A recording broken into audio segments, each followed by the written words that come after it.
Մինչև Նուբարաշեն քրեակատորողական հիմնարկ ճանապարհը ինչ-որ չափով մասնակի վերանորոգված է, բայց Նուբարաշեն քրեակատորողական հիմնարկից մինչև Վարդաշեն հիմնարկ բառից բուն իմաստով սառույց զոր կարգավիճակում է գտնվում, ինչպես նշեց պարոն Բալայանը, եւ ասեմ ոչ միայն հիմնարկի աշխատակիցների կամ դատապարտյալների հարազատների համար է խնդիր, այլ նաեւ բուժաշխատողների, ուղեկցող գումարտակների, այսինքն այդ ամեն ինչը անդրադառնում, վատ է անդրադառնում անկախ մեր պետության, չգիտեմ, սեփականության հանդիսացող գույքերի վրա նույնիսկ։ Շնորհակալ եմ։ Շատ լավ, պարոն Թևոսյան, մատ խնդրեմ դուք հասկանաք ինչ արել է վիճակը։ Սամվել Հակոբյան։ Իմ հարցը կրկին այդ գծանշումների ու նաև կարմիր գծերին է վերաբերվում։ Մենք մի քանի ամիս առաջ հարցից խոսել ենք պարոն Ավինյան, ասեցիք քիչ է, հետո ես էլի պատտվել եմ, քիչ չի ու ինձ թվում է մի հատ արժի տրանսպորտի վարչության կամ ովքեր են համապատասխան պաշտոնյաները պատտվեն քաղաքով, կենտրոնի մասին է խոսքը, շատ տեղերում, որտեղ որ կա պարկինգը ավարտվում է այնտեղ, որտեղ արդեն այդ սեկցիայի աճը հոսգից է, այսինքն չես կարող մեջտեղից աճանես, ու փաստացի ստացվում է քաղաքացիները այդ կարմիր գծերի պատճառով անընդհատ խախտումով են մտնում այդտեղ։ Ու նույն Ֆոնեքս այդնովա փողոցի վրա կա, Խորենացի վրա կա, բազում տեղեր կա, ուղղակի տենց ինձ թվում է մարդիկան ում աշխատանքն է պատտվել, գտնել, բերել, զեկուցել է որ ուղղեք։ Նույն կարմիր գծերի վերաբերյալ չեմ հասկանում խտրական վերաբերմունքը ոնց է այդպես գալիս, որ այն բոլոր պետական շենքերը որ կան, այդտեղ մարդիկ ոնց ուզում կանգնում են, կարմիր գիծ չկա, դաժե Սենց երկու գծով են պարկինգ անում, բայց սովորական մարդիկ, ովքեր պետական աշխատող չեն, չգիտեմ, դատախազության աշխատող չեն, գալիս են անմիջապես տուգանվում են։ Իմ պատկերացմամբ դա խտրական է, հատկապես այն դեպքում, որ օրինակ նույն Ալբանդյան փողոցի դեպքում այդ մեքենայի քանակը, որ պետք է արդեն մտնենք, որ դուրս գաք Միասնիկյանի կողմ, անենց են կանգնում, որ դրա պատճառով հսկայական խցանումներ է լինում։ Այս առաջի հարցը, երկրորդը կարճ է լինելու, սրան արձագանք եք կաս։ Շատ լավ։ Անկեղծ ասած երկրորդ կտորը չհասկացա, որ պետական շենքերի մոտ կարմիր գիծ չկա, կամերա չկա, պետաշխատողները ոնց ուզում կանգնում են, սովորական մնացած տեղերում մարդկանց թեթև սխալի համար տուգանվում են։ Լավ կլիներ առհասարակ ոչ ոքի չտուգանեն, եթե տուգանում են, թող բոլորին տուգանեն։ Պետաշխատող ինչի՞ց եք վստահ որ չեն տուգանվում, եթե սխալ են կայանում։ Ասեմ ձեզ, լավ կոնկրետ ասեմ, որ ավելի առարկայական լինի։ Հանրապետության հրապարակը կա, Բյուզանտ փողոցը, որ բարձրանում եք վերև Նալբանդյանով, աջ կողմը։ Այդտեղ ոնց ուզում կանգնում են, վստահ եմ չի տուգանվում, որովհետև պետական աշխատողը ամեն օր այդտեղ կանգնելով եթե տուգանվի, վերջում պետք է աշխատավարձը հանի ու տա, այդտեղ կամերա չկա։ Հիմա իմ պատկերացմամբ կամ պետք է ստեղծենք այնպես բան, որ մեր հայ մարդիկ, ովքեր գալիս են աշխատանքի չտուգանվեն նրա պատճառով, որ քաղաքային իշխանության մոտ չի ստացվել կենտրոնը բեռնաթափել, կամ էլ եթե սանկցիա է կիրառում, թող խտրական վերաբերմունք չլինի, որովհետև պետական ապարատի, այսինքն նաև ինչ-որ առումով քաղաքային իշխանության հետ առնչություն ունեցողներ են, դրանք չեն տուգանվում, սովորական, չգիտեմ, առաքիչը, աշխատողը, հաց ծախողը, որ գալիս է կանգնում է, կամ պետք է 160,000 վճարի կամ տուգանվի։ Պարոն Հակոբյան, ուղղակի ասեմ էլի, որ մեր շատ ծառայություններ վերջի 2 տարվա ընթացքում ինձ անձամբ մի քանի անգամ դիմել են կարմիր գծերում կանելու տուգանվելու կապակցությամբ, այսինքն խոսքը գնում է այն բազմաթիվ ծառայությունների մասին, պետական ծառայությունների մասին, որոնք որ կարմիր գծերում կանել են եւ չեն վճարել։ Ուզում եմ իմանալ, որ մենք այդ որևէ խտրական վերաբերմունք չունենք որևէ մեկի նկատմամբ, բայց պարոն Հարությունյանը երևի պարզաբանի մնացածի մասով։ Պարոն քաղաքապետ, եթե հարցը ճիշտ հասկացա, հարցը վերաբերվում է, որ պետական շենք-շինությունների դիմացի հատվածում վճարովի ավտոկանատեղեր կազմակերպված չի, այո, որտեղ դա օրենսդրական պահանջ է, որտեղ կրթական, մշակութային, պետական հաստատությունների հարակից տարածքներում վճարովի կանատեղեր կազմակերպել հնարավորություն չկա, դա օրենսդրական սահմանափակում է։ Ինչ վերաբերում է նախորդ հարցին գծանշումների հետ կապված, որ վճարովի ավտոկանատեղի գծանշումները մոտ են 1-1 տիպի գծանշմանը, դրա մասով առանձին կարող ենք զրուցել, ես կարող եմ վստահեցնել ձեզ, որ կառավարության որոշման սահմանված պահանջներին համապատասխան գծանշում է արված, Եվ եթե մոտել է տվյալ տրանսպորտային միջոցը պետք է երթևեկի տվյալ շարքով, այլ ոչ թե շարք վերադասավորի, որտեղ այդ հատվածում շարք վերադասավորելը արդեն չի թույլատրվում համապատասխան գծանշմամբ։ Եթե այլ տեղեր գիտեք կամ այլ հակասություններ, պատրաստ եմ աշխատանքային կարգով քննարկել, դիտարկել ամբողջը։ Շատ լավ, պարոն Հակոբյան, հաջորդ հարցը ձեր։ Արձագանք եմ էլի պարոն Հարությունյանի, որ իրար հասկանանք։ Տեսեք, իմ ասածը ես որևէ կերպ չեմ ուզում դուք ավել կարմիր գծեր անցկացնեք, ավել մարդ վճարի կամ տուգանվի։ Իմ ասածը այն է, որ կոնկրետ քաղաքում կան տեղեր, որտեղ այսպես կոչված հանրային շահը, մեր բոլորի երթևեկության իրավունքը խափանված է այն պատճառով, որ շատ այդ ժողի մոտ, այդ վերև այնտեղ ակնհայտ երթևեկելի գծի վրա մի ամբողջ գծով մեքենաներ են կանգնած ու տեղին գիծն եկա, որ չի թույլատրվում։ Իմ ասածը այն է, որ վերահսկողությունը խտրական է, ինչը փաստացի վնասում է մեր բոլորի երթևեկությանը։ Իսկ երկրորդ մասով, պարոն Հարությունյան, ես օրինակ հիմա դուք բաներ եք ասում, որ ես չգիտեմ, հələ պատկերացրեք, սովորական մեքենա վարողը դա որտեղից պետք է իմանա, եթե մարդ սայատնովա է, օրինակ գնում է պետք է պտտվի աճ, հոց գիծը արդեն, իսկ մինչև այդ հոց գիծը կարմիր գծերով գալիս է համարը մինչև Խաչմերուկի բերան, այսինքն այդտեղ մարդ չգիտի ինքը աճ անի, տուգանվում է, թե ուղիղ գնա վերջում աճ անի, այդ մի քիչ մոլորեցնող իրավիճակը ինձ թվում է իբրև պետական հացիան կարող է լուծումը տալ։ Երկրորդ հարցս, որը կարճ էր, ուղղակի ուզում էի իմանալ քաղաքապետարանի դիմացը, որ մեջտեղով բռնել էին, այդ ավտոբուսի գիծը դրել էին։ Հիմա մենք այսօր երկար խոսացինք, որ ձեզ հիմա բերում եք երթևեկության կարգավորման կենտրոն, որ այս ճգնաժամային վիճակը կլուծի։ Ես ասացի, որ կան ճգնաժամի օբյեկտիվ եւ սուբյեկտիվ կողմեր։ Իմ պատկերացմամբ նման սխալները խայտարակությունն է, այսինքն որ ինձ հետաքրքիր է որ պաշտոնյան կամ որ բաժինը, որ անալիզի եւ հետազոտության արդյունքում մտածել եւ հասկացել, որ ավտոբուսը պետք է 3 գծանի փողոցի մեջտեղով գնա, որտեղ լա լինի ավտոբուսի գիծ։ Երբ որ ամեն դեպքում ինքը կանգար անցնելուց պետք է գա աճ ու կրկին այս սաղ փողոցի երթևեկությունը պետք է հարմ լինի։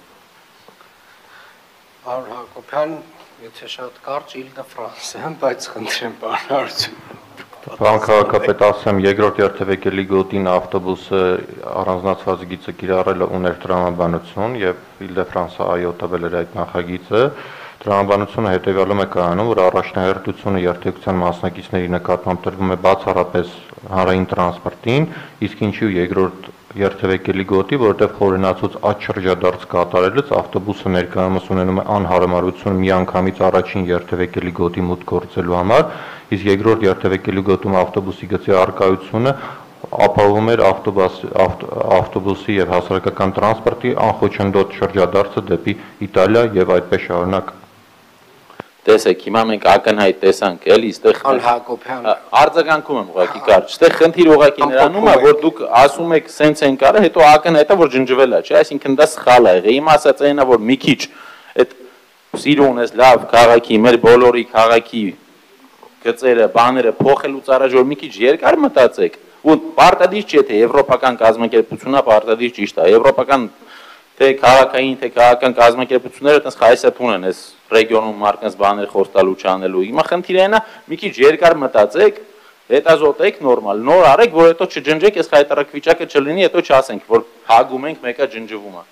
Պարոն Հակոբյան, ամեն դեպքում այս տեսակ փոփոխությունները իրենք որոշակի շտկումներ միշտ ունենում են եւ ինչպես ձեր ասած մատնանշած ձև տարբերակում մենք այդտեղ կարելի ասել որոշակի փոփոխություններ իրականացրել ենք հաշվի առնելով որ կանգառը պետք է մնա այդ հատվածում, այսինքն այդտեղ մոտեցման հարց է։ Մարատ Թոխյան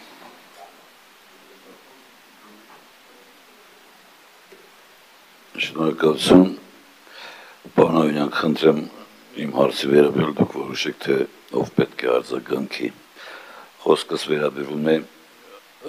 քաղաքային մեր քաղաքում տարբեր արգելափակված բակային տարածքների, ինչը իմ տեղեկություններով չունի ոչ մի իրավական կարգավորում։ Ես հասկանում եմ, որ ժամանակին երեխաները չունենալով հնարավորություն խաղային տարածքների հնարավորություն չունեին, որոշակի ռիսկի տակ էին իրենք, խաղում էին մուտքերի դիմաց, սակայն այժմ վերջի տարիներին ընթանում են լայնածավալ աշխատանքներ բակային տարածքների բարեկարգման, կառուցվում են ֆուտբոլի, բասկետբոլի դաշտեր, տարբեր խաղահրապարակներ եւ կարծում եմ, որ այդպիսի անհրաժեշտություն այլևս չկա փակել բակը շենքը 3 կողմից տարբեր ձևի մետաղյա կամ այլ ձևի արգելափակումներով։ Ինչը բավականին էլ չեմ ասում լուրջ խոչընդոտ է ստեղծում թե մեր փրկարար ծառայության եւ թե մեր շտաբօգնության աշխատակիցների գործունեության համար։ Շնորհակալ եմ, պարոն Թոխյան։ Սա առաջի մասն էր, մի հատ։ Երկրորդ արձագանքեմ, դուք հետո, արդեն կարող եք երկրորդ հարցն տալ։ Պարոն Թոխյան, իրականում մեր սկզբունքը հետևյալն է այդ առումով, գիտեք, երևի վերջին 3 տարիների ընթացքում ամենամասշտաբային այդ տեսակ արգելափակված բակերի բացահայտումն է տեղի ունեցել եւ տեղի ունեցել մի կարևոր սկզբունքով։ Մենք բակերում, երբ ունենք ծրագիր, խաղահրապարակի, ֆուտբոլի դաշտի, կանաչապատման, դե պարզ է, դա արդեն հստակ այդ բոլոր արգելափակոցները ամուզելով, բացատրելով, որոշ դեպքերում ուղղակիորեն տրակտորով վրով անցնելով քանդվում են։ Բայց ինչ վերաբերում է ընդհանուր ես օրինակ այդքան բան չէի, այդքան գեղեցիկ չէի նկարագրի, էլի, որ տենց երեխաների խաղալու համար մարդիկ արգելափակ, չէ, իրենց բաղջեն են սարքել, կներեք արտահայտությանս համար, մոտավորապես իրենց տենց սեփական տան բանի, այսինքն ընդհանուր տարածքից դա որոշակի բան է, էլի, գողություն է, փոքրիկ զանցանք է։ Այդ զանցանքին մենք էլի տենց ազգովի հանդուրժող ենք վերաբերվել, մինչև կարծում եմ ես վերջերս, որ սկսել ենք հասկանալ, որ դա ընդհանուր օգտագործման տարածք է, դա երեխաների ֆուտբոլի դաշտերն են, դա մեր հանգստի գոտիներն են, դա զրուցատաղավարն է, որտեղ որ մենք պետք է նստենք իրար հետ շաբաթ եւ կիրակի շփվենք, դա կանաչ գոտին է, այսինքն եւ դա երեխաների խաղահրապարակն է, եւ այս մոտեցումը կարծում եմ ընդհանուր առմամբ երևանցիները ընկալել են, ընդունել են եւ այդ առումով շատ դիմադրության չենք հանդիպում, բազմաթիվ են դեռևս քաղաքում այդ տեսակ բաները, բայց փուլ ինչպես տեսնում եք, այս տարի միայն 130 բակում ենք աշխատանքներ անում, նախորդ տարի նույն քանակով բակերում ենք աշխատանքներ անում, հենց նոր ընդմիջման ժամանակ բանի տեսանյութն էին նայում, Արաբկիր վարչական շրջանում իրականացվող ավտոտնակների քանդման աշխատանքներն էի նայում, տեսանյութն էի նայում ձեր, պարոն Վարոսյան, հենց ամեն վարչական շրջանում, բոլոր վարչական շրջաններում այդ տեսակ աշխատանքներ ունենք։ Հələ ավտոտնակները մի կողմ, այդ ձեր ասած արգելափակված տարածքները մյուս կողմ, այսինքն բոլոր տեղերում անում ենք։ Շատ լավ, բայց այդ ձեր ասածը իհարկե ես հասկացա, ընդունեցի, միակ այստեղ մյուս հարցի ոնց որ պատասխաններ ինքը տրամաբանորեն է գնում, որ ժամանակի ընթացքում բարեկարգելով բակերը մենք այդ բոլոր խոչընդոտները հեռացնում ենք, բայց դրա հետ մեկտեղ ես տեսնում եմ քաղաքում լայնամասշտաբ արդեն ոնց ասեմ շլագբաումների մասնա չգիտեմ հայերեն դա ոնց է շլագբաումների մասնա խոսքը, որը որ լայնամասշտաբ ձևով է դա հիմա գնում, փակվում են տարածքները եւ հիմա արդեն ես մտածում եմ որպես ասենք իրավաբանորեն եմ մտածում եմ բակային տարածքը նույն հասարակական տարածքն է եւ ինչի պետք է ասենք թե այդ բակի բնակիչը կարողանա օգտվել այդ տարածքից իսկ ասենք ոչ բնակիչը իրավունք չունի տեղ մտնի եւ բացի դրանից ուղղակի դա էլ է տրամաբանորեն աշխատանքային ժամերին բակային տարածքները այդ շլագբաումով փակված հիմնականում կիսադատարկ են եւ մեքենաները բոլորը կայանում են փողոցում կարծում եմ այստեղ կարելի է նաեւ մտածել հենց այդ լուրջ խնդիրը որը մենք փորձում ենք բանանենք մեքենաների հոսքը կարողանանք ավելի բան կարգավորենք միգուցե այստեղ կարելի է ընդհանուր այդ շլագբաումները հանել որ մեքենաները կարողանան կայանալ բակերում Շնորհակալ եմ, պարոն Թուխյան, իրականում Երևանի թիմ նոր օրենքով այս բոլոր հարցերը իրենց պատասխանները ստանում են, բայց ես ուզում եմ նաև հնչեցնել իմ մոտեցումը հարցի վերաբերյալ, որ բազմաթիվ քննարկումների արդյունքում ինչերի ենք հանգել։ Տեսեք, երբ ասում ենք մենք, որ արգելափակոցները միգուցե վատ են որոշ դեպքերում, ես կարող եմ ասել ինչա տեղի ունենալու, եթե որոշ տեղերից այդ արգելափակոցները ուղղակի հանենք եւ մասնավորապես կենտրոն վարչական շրջանում, ես ձեզ վստահեցնում եմ, որ այն բնակիչները, ովքեր որ այդտեղ ապրում են, մեծ հավանականությամբ իրենց բակ չեն կարողանալու մտնել շատ դեպքերում։ Եվ երբ որ մենք խոսում ենք երթևեկության կարգավորման մասին, մենք առաջին բանը, որ պետք է հիշենք, մեր երթևեկության կարգավորման խնդիրների արմատը այնտեղ է, որ մեր ավտոների քանակը գնալով աճում է, երթևեկության մասնակիցների քանակը գնալով աճում է, եւ միակ բանը, որ կարող է հիմնովին բարելավի մեր երթևեկությունը, դա հենց մարդատար ավտոմեքենաների շարժի որոշակի սահմանափակումներն են։ Այսինքն դա է միակ ճանապարհը, իսկ ինչ վերաբերում է սա, ես ու ասեմ ավելին, հենց հաջորդ փուլը տեսնելով, շատ դեպքերում մենք վստահորեն այստեղ քննարկելու ենք նախագծեր, որ ոչ միայն իրենց բակ պետք է մտնեն այդտեղ գրանցված եւ ապրող մարդիկ, այլ առհասարակ որոշ փողոցներ, ինչ որ ժամերի ավտոմեքենաները կարող են մտնել այն պայմանով, եթե դրանք հասարակական տրանսպորտ են կամ այդտեղ բնակվող ժողովուրդ։ Այսինքն ուրիշ կարգավորման այտենց լավ մեթոդներ դեռ աշխարհը այս առումով չի ստեղծել։ Էդ էլ արդեն պետք է իրար հետ այստեղ քննարկենք ու հասկանանք այդ հյուրերի հետ ինչ անենք։ Արամ Թորոսը մի նկատառում էլի, եթե այդ նախագիծը կա, գիտեմ ազգային ժողովում քննարկվում է, բայց ոչ ոքս չեն տեսել։ Միգուցե կարելի է այդ նախագիծը ուղարկել ավականու բոլոր անդամներին։ Հետաքրքիր է ուղղակի դեպի ուրա գնում, ճիշտ է, ես տեսել եմ, պարոն Մարգարյանը ցուցատվել ժամանակին, բայց այդ հետաքրքիր է ինչ ուղղությամբ է գնում եւ երբ որ օրենքը ընդունվեց, երբ որ ընդունվի, ավականու անդամները նախապես իմանան էլի այդ ամեն ինչի մասին։ Մի հարց տամ, հետո այդ հարցին պատասխանենք, հետո անցնենք մյուս հարցին։ Հարցը ձեզ եմ ուղղում, պարոն Ավինյան, օրինակ երեք ես կարծում եմ շատ հրաշալի, ուրեմն վայր ավելացավ Երևանում, դա Կարմիր կամուրջն է, այսինքն դա շուտվանից կա, ես բազմացած գնացել եմ, երեք բացումներ օֆիցիալ, շնորհակալություն եմ անպայման ուզում հայտնել ներդրողին, ով որ այդ հյուրանոցին